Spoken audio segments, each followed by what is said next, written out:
So welcome to my presentation about FAIR for source code, digging the gold of programming. If you are asking I'm going to start with a short introduction, then we'll lay out a use case, we'll show opportunities we have, and we'll finish with a summary. So there are some typical questions where a programmer is coming around over and over again. For example, I know I did program this already, but where was it? Or didn't we program something similar? Another question could be if there was a smart way of doing it, but what was it? I can't remember anymore. Or if you have a special domain, for example, you know somebody has already programmed this domain, but you don't know where it is. So these are typically everyday questions or not every day, but from time to time questions the programmer is coming around. So the issue here is that programmers are doing the similar programming multiple times. And we are thinking about the same issues again and again. And typically it's once in a year issue or problem. So things you don't do in your daily work.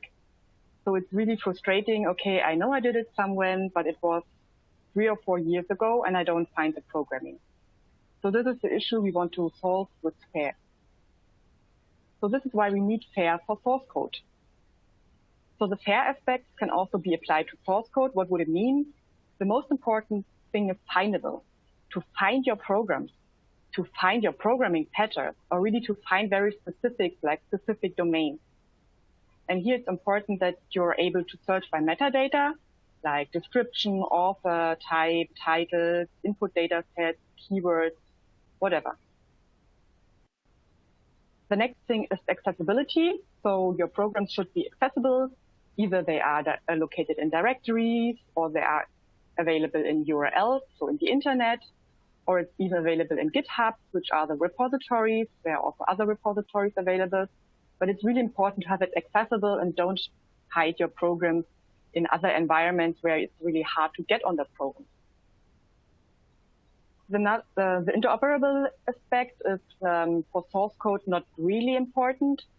Of course, it would be nice if your metadata and the source code itself can be accessed by different tools. So it is ideal to have your metadata in common format. You also should have your source code in plain source code and not encrypted. And ideally, also source code is interchangeable, like also you have patterns, like using SAS or using R or using Python. But this is too far away from reality, so it's not that important, at least in the beginning. Reusability is the last major point, so it's really also important that your source code can be applied to different data and also be applied in different tools. For this, it's very good that we have macros available or packages or functions where you really can create generic source code which you can apply to different situations. And finally, you also have code snippets or patterns which you can apply in various programming languages. So let's have now a look into the importance of FAIR. The most important, especially if you're asking your programmers, will be the findable.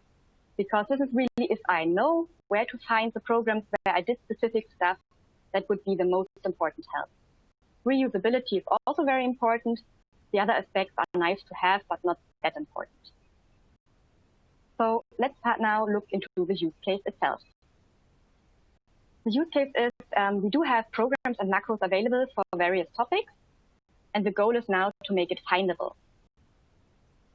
In the concrete case, we are using open source macros and programs which are available throughout the complete internet. So there are really quite some stuff that's there. Like we have a few white script papers. We have SAS macros, BAS, SAS.js core macros, or even more. So there are really single macros or programs available which we would like to make findable for everyone.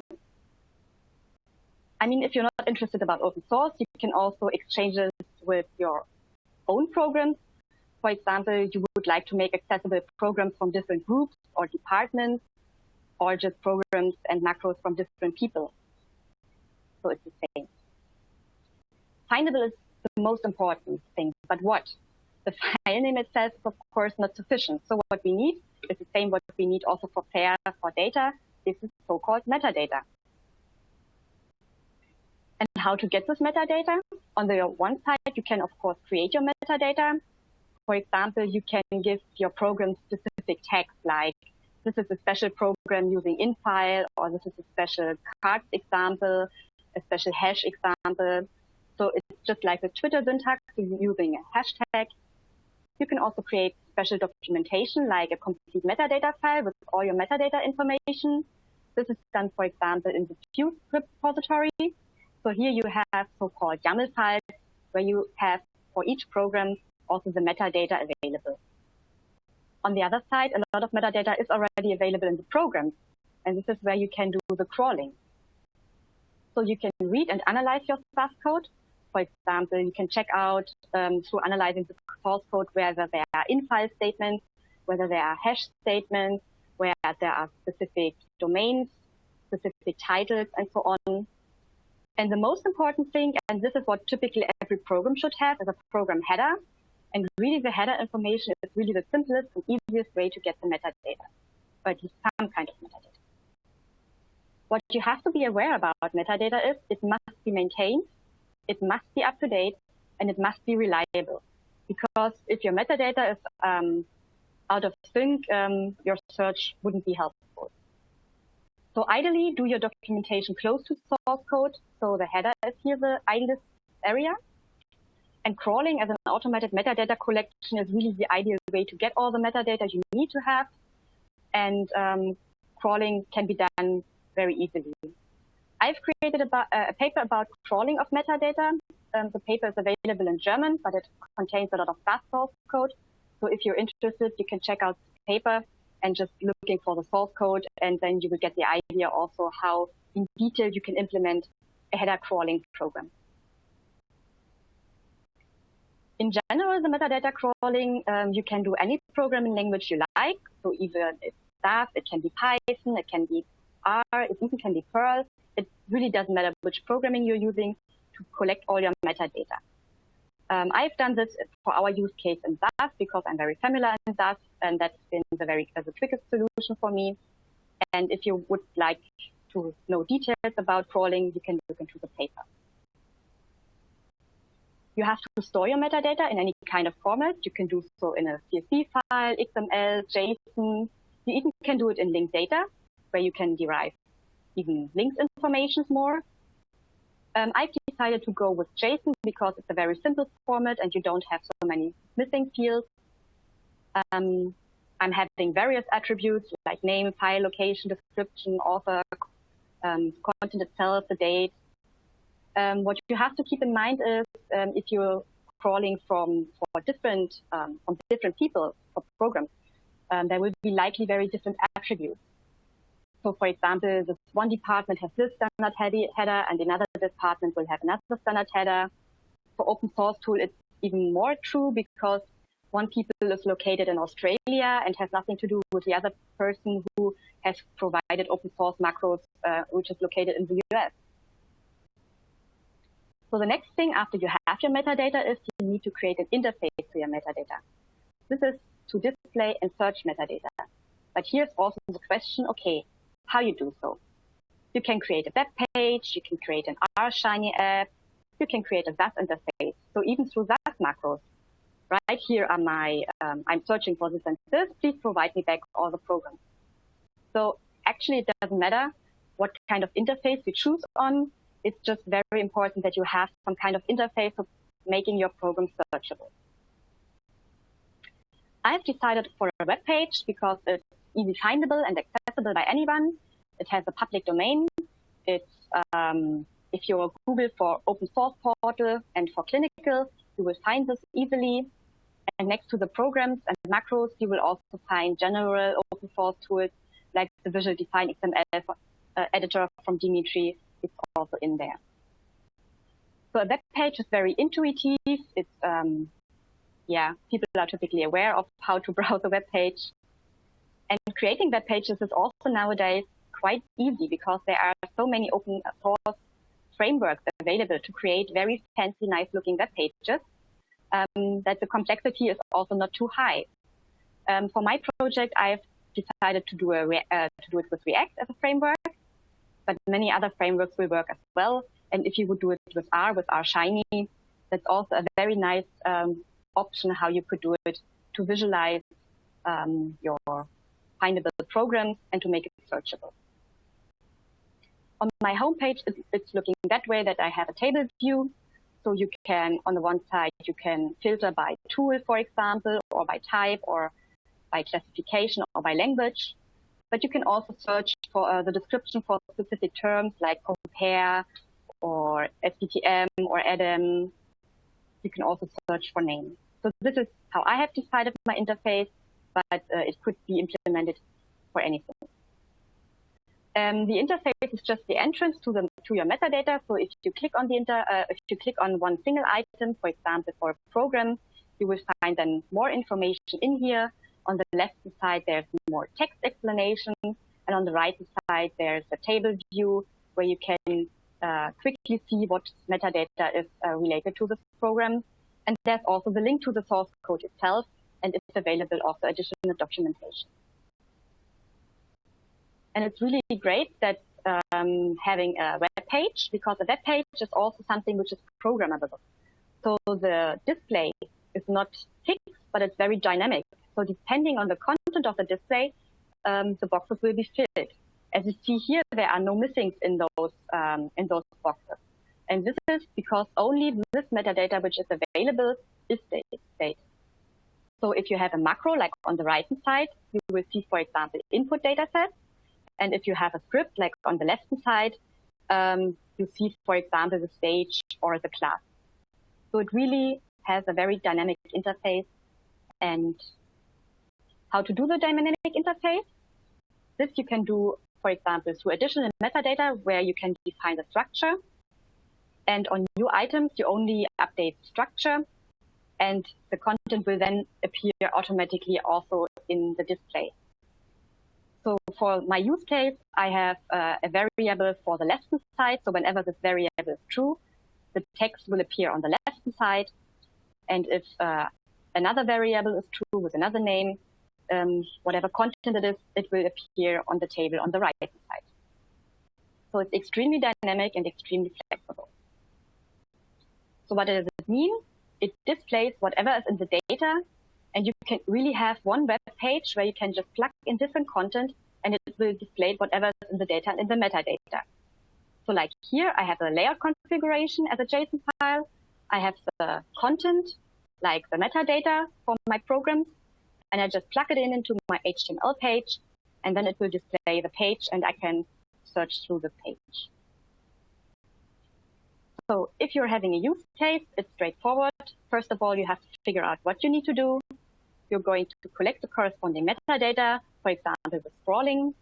Then you're going to display the results. Ideally, it should be content configuration driven to be really flexible to change for further changes in the future. And the most important point, of course, making it searchable and accessible and reusable. So what opportunities do we have with this approach?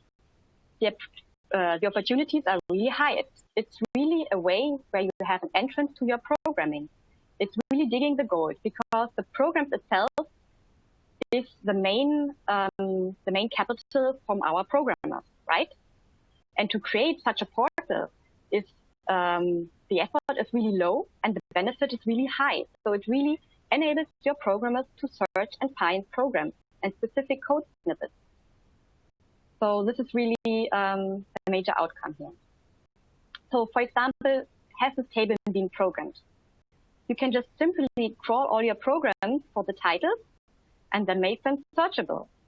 I mean, you have SAS programs, for example, and you easily know the syntax of the titles, and then you can put it into the metadata and making it searchable. So you will have a catalog of table programs. Another question would be, has this domain been used somewhere? You can crawl all your programs for specific data sets, like device data sets, and then make it searchable.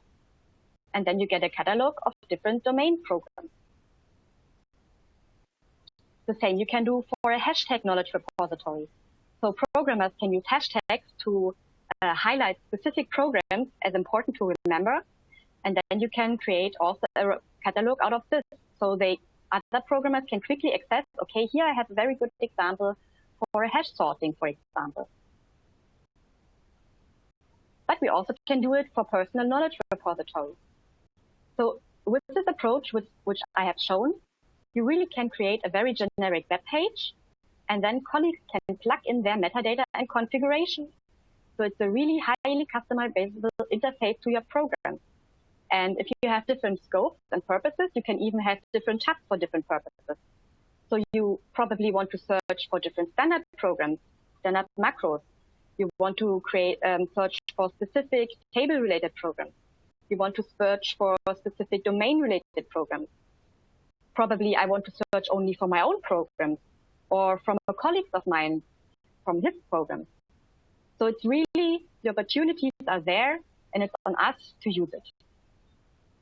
And as mentioned and as laid down, the complexity is not very high.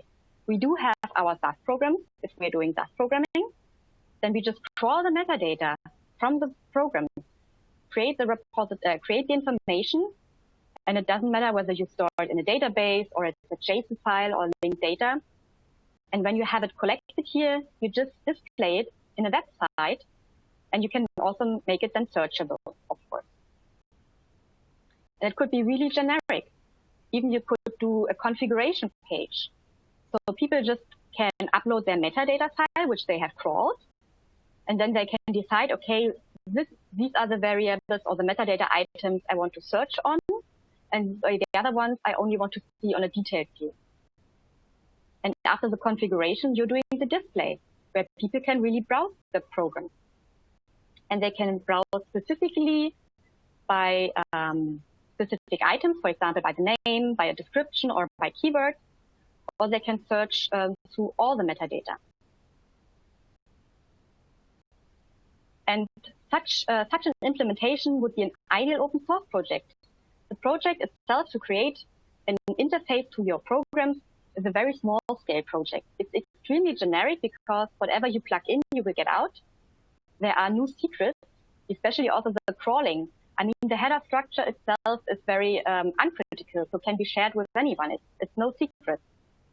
And if you want to have on the layout side your corporate design, you can easily exchange the default style with your company style. Then you will get your colors and so on. So it's extremely, if you construct it very generic, it can be very valuable and very flexible, and will then be ideally for open source. Of course, you can also use this as ideal for upskilling. So if you have colleagues who would like to work more or learn more on Python, and they would like to crawl the programs with Python, that's also an ideal way. But it also could be a project for a student, because it's a very independent. It doesn't have to do too much with our daily work. And it really would enable your programmers to dig into the programs of themselves and of others. So what can we say as a summary? FAIR for open source code is important. It would be really valuable if we would have an easy access to our programming knowledge in our programming knowledge repository. Even if it's a personal one, if it's a corporate one, or if it's a worldwide one, like the open source portal is. Findable is the most important one, because if you know where you have things programmed already, you will find it, you can reuse it. The implementation as laid out here is quite easy, and it's really a perfect open source fit. After findable, you also have, of course, to concentrate on the other aspects, like accessibility, where open source with the open source GitHub repositories are really great, and also reusability. So this is, if you have source code, of course, in the beginning, you only will search, okay, here you have it, and you can just copy and paste and do modifications. But somewhere you would like to have some standards. So creating, for example, a macro out of a program snippet. So what we have, open source FAIR solutions. So open source is the fairest thing we can have. And in this sense, I would like to close my presentation going fair with open source. Thanks. Now I'm open for questions. Thank you very much, Katja, for these insights. I was just wondering, it sounds like fair source code is a challenge that all of us face every day, I think, multiple times, probably. Since when are you using such a solution? The open source portal I have released, I think, 1.5 years ago. And I also made some adverts so people can find it, because if you don't find the portal, you don't find the open source solutions which are maintained in there. So it's really the collection. If you Google for clinical open source portal, you really have the entrance. There are more than 400 scripts and macros in, and you also find generic tools which are needed for our clinical environment and will make our life easier. Like we've seen also the Visual Design XML editor, which is a very great example. Great. Then I'll have a look. We have some questions in our Q&A. Feel free to submit anything that comes to your mind. So the first one, community is a fuel for open source. Do you have any plans to grow it? For example, by creating a Slack channel, subreddit, or adding a forum on your open source portal?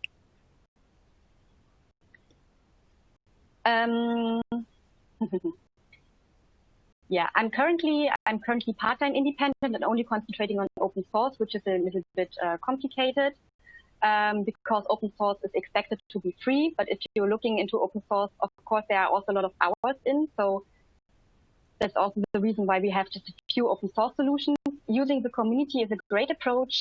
Fuse is approaching this since years, so since the beginning, exactly.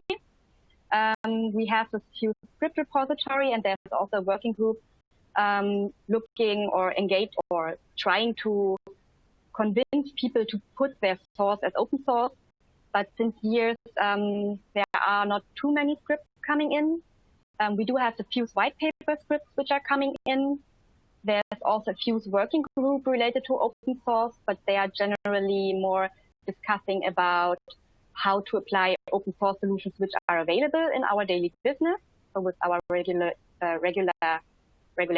requirements.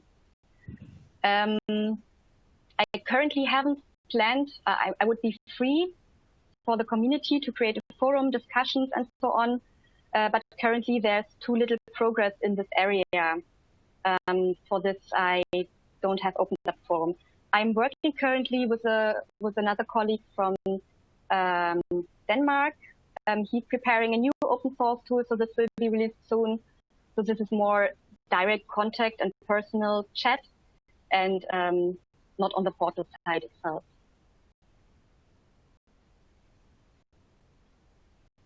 And when you fixed your metadata, did you, I mean, of course, probably you're not working on it on your own or grasping the code on your own. It's shared. So how did you fix the metadata? Did you develop your own standards, or how did you approach that so everybody can find stuff and is not naming things inconsistently and so on? Yeah, I mean, I don't force others to use specific headers or so on. I have found open source macros, for example, which are available. For example, the one by Scott Bass, and he's using a standard header. So I have created a program to crawl his standard header and making this findable in the open source portal. And then there are other macros, for example, this macros from Dust.js Core, which are also very generic. So he's using a different standard header, but I crawled his standard header as well. So for each header, I'm having a separate crawling program. And also for Fuse is using this YAML files. So I have a program which is crawling the YAML files. So the metadata for each system is looking very differently. But by having this configuration file saying, okay, if this items appear, just display it here, and if this items appear, display it here. So the display you won't find missing, but you will find whatever metadata is available, you will find in the open source portal. If some metadata is not available, like some have not specified their specific input requirements, this you won't find in the portal. So it's really very generic, and yeah, the crawling is done header by header, but it's typically a header group. Okay. Thanks. And how, I mean, that to have the big picture, there are so many sources for fair code, as you have mentioned. How do you keep the overview or the big picture? Because of course there's not just one platform where you can find everything. I mean, this is why I created the open source portal in the very beginning. It's very difficult to find programs which are open source available. And this only is working through mouse. So somebody, oh, I found this here in the internet, just have a look. So there has been nothing in before. So this is also why I created the open source portal, because I saw, okay, things are there, but we are just not aware of them. And this is why I started this open source portal and keeping track of them. I mean, there are a lot of, some projects are really no longer maintained, so they are just there as they are. And if projects are maintained, I'm typically in contact also with the developer. So for example, the core.js macros, which are really also having continuously updates. So I'm having contact with Alan Bow in this case, who's just always writing me, here, I've done a new main update, so could you just update? So it's also very personal. So it's like a chat, but it's more a direct email chat or LinkedIn chat, and it's less about having a public form. Because I mean, there are also unluckily just a few persons for now. So we always hope that we will get more and engage more. And Fuse is working also strongly to engaging people, but it's unluckily not too much working well. So there's room for improvement. Going open source is the fairest thing you can do. All right. Then I got another question for you. R and Python have a tremendous amount of open source libraries comparing to SAS. Do you think that in the clinical programming we will have more open source for SAS, or will we use more R and Python in the future? Speaking of which. Yeah, speaking of which, it really depends on the direction the huge pharma companies go, and also the huge direction SAS is going. I mean, SAS is trying to open up a little bit, but still, I mean, you can use the university edition for open source stuff. But the problem with SAS is you really do it mainly for banking, pharma, and insurances. Whereas R, you're doing a lot of in universities. And I mean, universities are those which really start up with open source. And I would hope that SAS also is engaging more in open source.